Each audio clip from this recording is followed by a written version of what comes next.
Hello, Phil here from Wings of Pegasus, and welcome to another analysis video. On the agenda tonight, we have Frank Marino. I did a video on Frank before. He's one of those guitarists that flew massively under the radar, in my opinion, back in the day. And just watching some of his videos, you kind of understand what level he was at, and he sings as well. But anyway, I thought I'd put another video on here. This is going to be I'm a King B, and this is from 1979 in Montreal. So let's have a little look and see how Frank's getting on.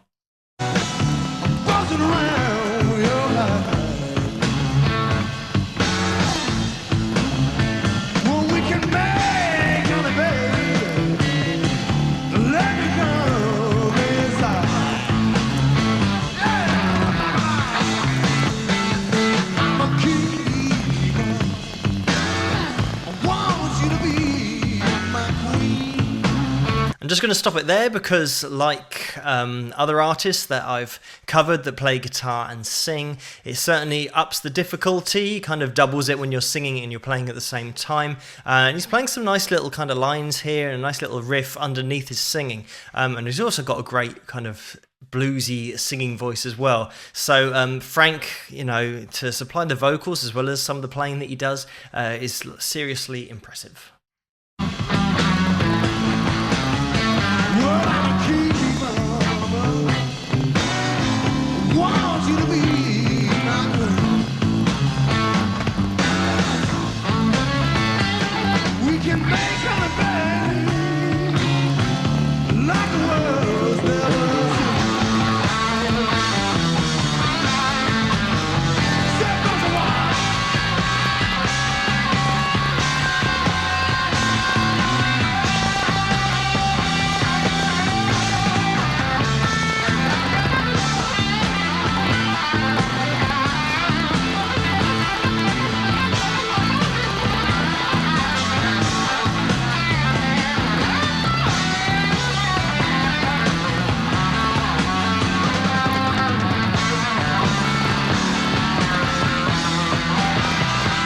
I'm just going to interrupt it there because some of Frank's technique is so good. I mean, this is 1979 as well, so before the whole kind of onrush of 80s guitarists and 80s hard rock and metal and all the kind of styles that came in after this, Frank's kind of already got it down. You know, if you were to put some of these lines in a hard rock band, it would just make sense. So I'm sure a lot of guys took on what Frank was playing and just worked on those techniques.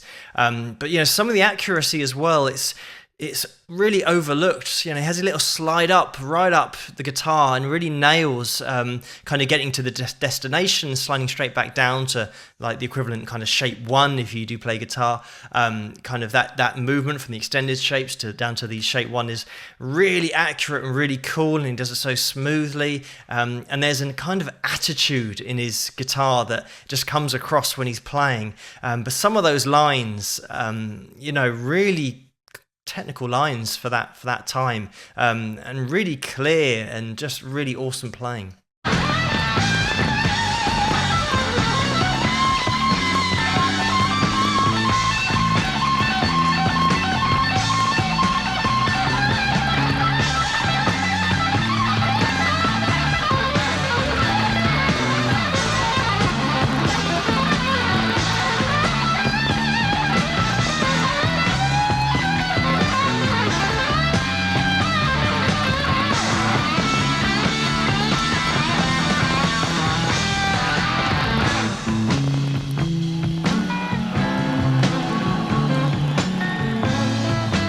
There we go, and that's it. That's the appreciation for dynamics that I always mention with the top bands and the top players.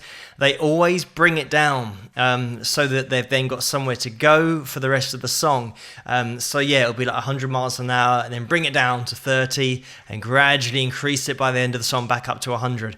And, you know, it's really cool to have that kind of control and for the band to be kind of that tight. And a quick shout out to Paul Harwood on bass, I think, and Jimmy Ayub on drums as well. I'm not sure am I pronouncing his name correctly, but yes, quick shout out to those guys, at least in name, just to let you guys know that they're supplying that solid foundation underneath Frank's playing. But yeah, really cool. I'm just going to play a little bit here because I think now Frank's going to take the tone down and start to play within that kind of softer, more mellow dynamic.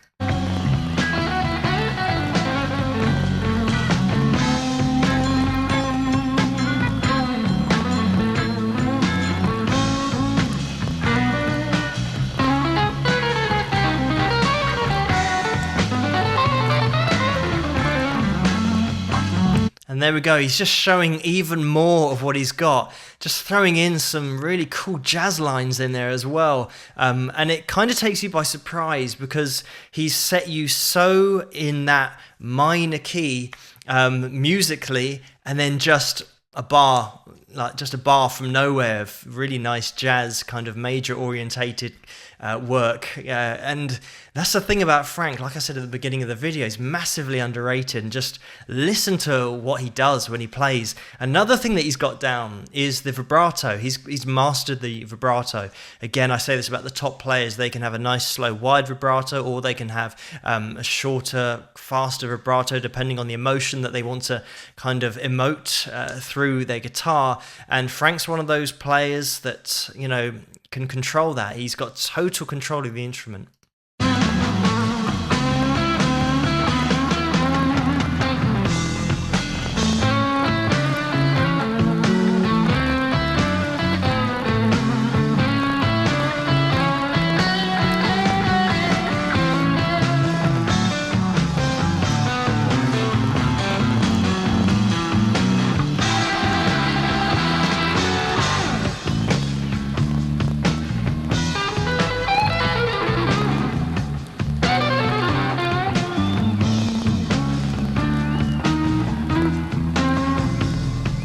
And another thing that he does there, just quickly throwing it in there, is that he's playing in kind of the key of the song. I don't want to keep this kind of, or make this too technical, but he's playing in the key of the song.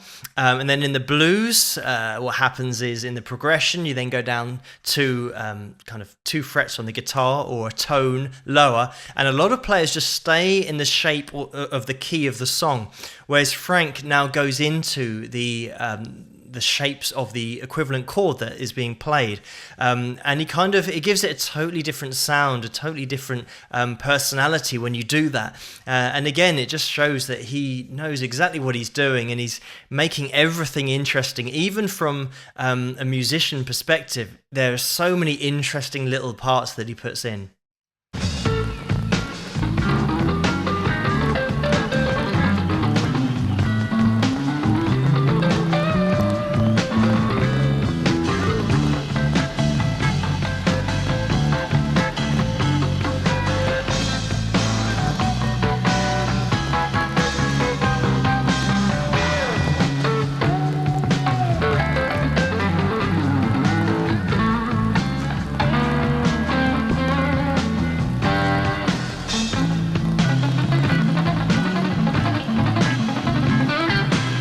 And just that little run there, again, guitar players out there, that little alternate picking run that he does. You know, again, this is 1979 and he's doing this stuff. So, you know, Frank was so on it, you know, when he was playing. And yeah, I can't believe that he didn't get more exposure. I mean, he should have been really one of the big names in the kind of late 70s, early 80s, and kind of beyond, because, yeah, really amazing player. I don't want this video to go on for too long because I'm just going to kind of talk for years about Frank and his technique and the little things he does to keep it interesting. We just saw there, supplying a little bit of rhythm with the palm of the right hand to give it that slightly different flavor. But yeah, really cool stuff here from Frank.